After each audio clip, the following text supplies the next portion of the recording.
ওং নমঃ শিবায়। ওং নমঃ শিবায়। ওং নমঃ শিবায়। হর হর মহাদেব। নমস্কার প্রিয় ভক্তবৃন্দরা, আশা করি আপনারা প্রত্যেকে ভালো আছেন। আজকের এই ভিডিওতে আমরা তুলে ধরব মহাশিবরাত্রি ব্রত কথা এবং দেবাদিদেব মহাদেবের এক অত্যন্ত শক্তিশালী মন্ত্র। প্রিয় ভক্তবৃন্দরা, মহাশিবরাত্রি হল ভগবান শিবের সবচেয়ে পবিত্র তিথি। এই দিনে ভক্তি ভরে ব্রত পালন করলে মহাদেব খুব সহজেই সন্তুষ্ট হন এবং ভক্তের জীবনে কৃপা বর্ষণ করেন।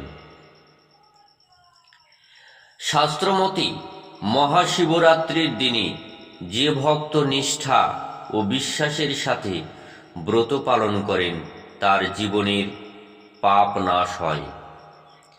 কুমারী মেয়েরা যারা এই ব্রত করছেন শিবের মতো বর লাভ করেন।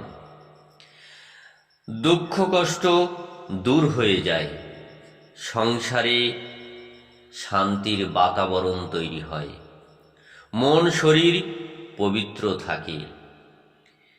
আপনার বাস্তুতে যদি কোনো সমস্যা থাকে, এই শিবরাত্রি ব্রতের ফলে সেই বাস্তু সমস্যা দূর হয়ে যায়, জীবনের সকল বাধা দূর হয়ে যায়।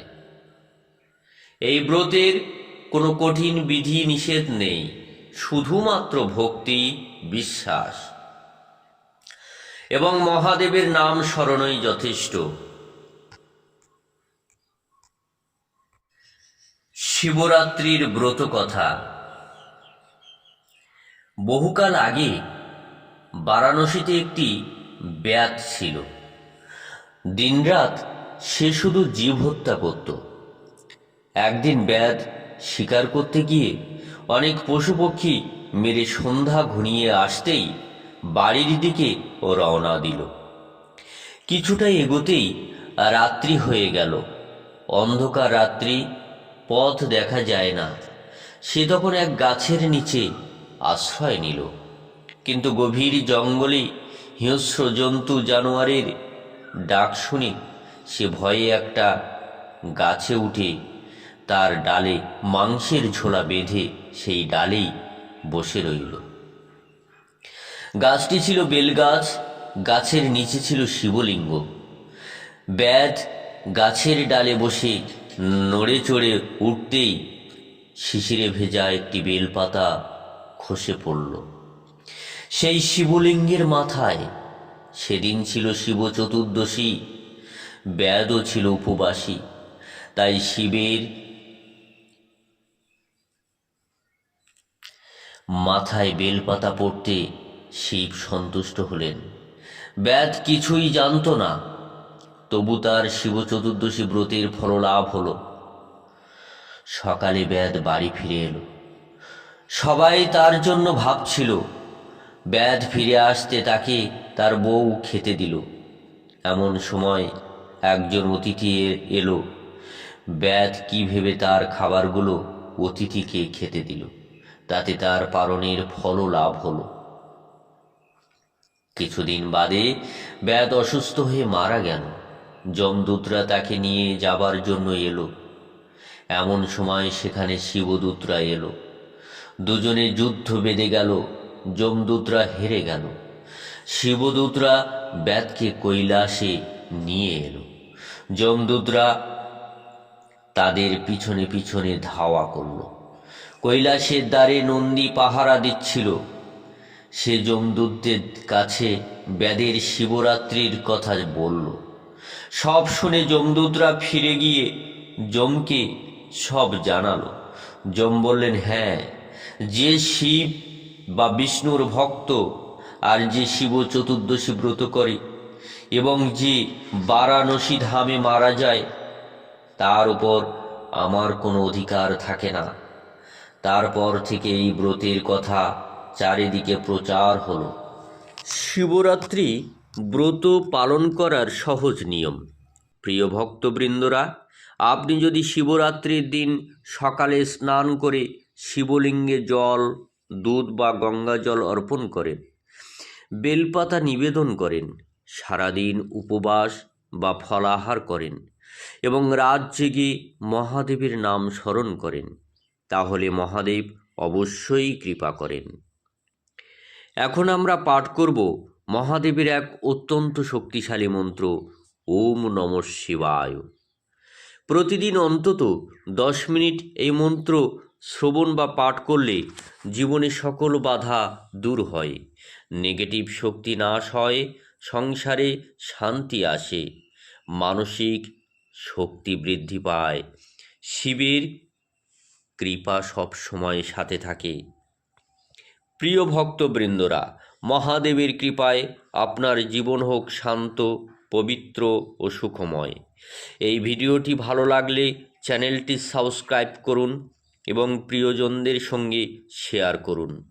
সমস্ত ভক্তদের উদ্দেশ্যে অনুরোধ, কমেন্ট বক্সে অবশ্যই লিখবেন হর হর মহাদেব, ওম নমঃ শিবায়, ওম নমঃ শিবায়।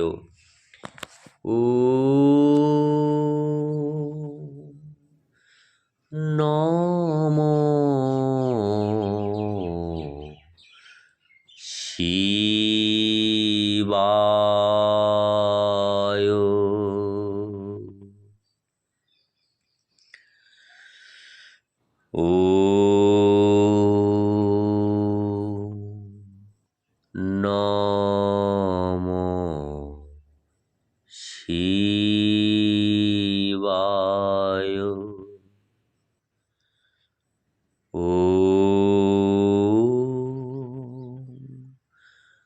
নমঃ শিবায়। নমঃ শিবায়।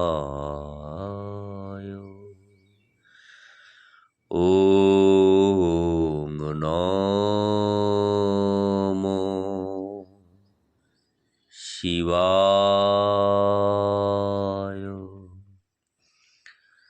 ওম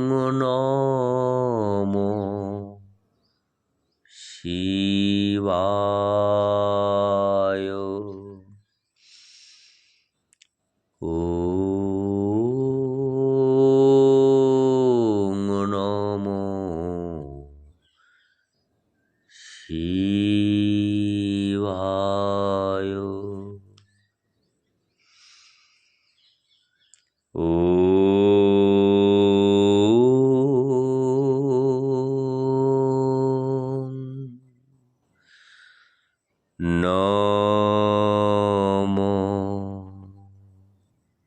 শিবায়।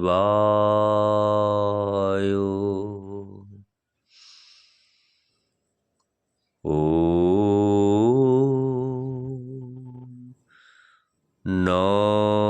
নমঃ শিবায়।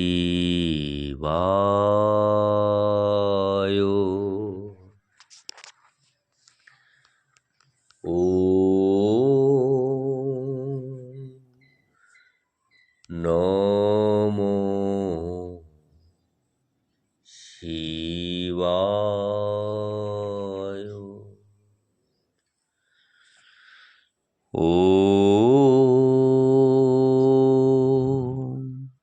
নমঃ শিবায়।